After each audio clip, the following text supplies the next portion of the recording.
Scan this. Sovi is here. Let's level up. Organisms often stop producing specific proteins as they mature. Let's solve why this gene expression change happens in these parasitic worms.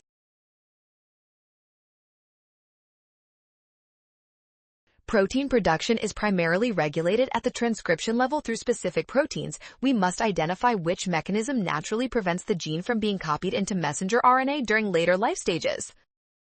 If transcription factors required to bind the promoter are only present during the larval stage, the gene remains silent. This explains why the protein is missing in the adult worms.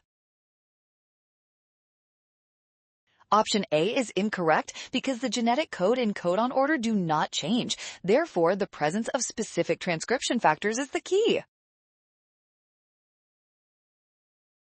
Well done! Scan the code. You can learn better with Sovi. Watch signs of regulation and trust given biological principles to avoid a rush.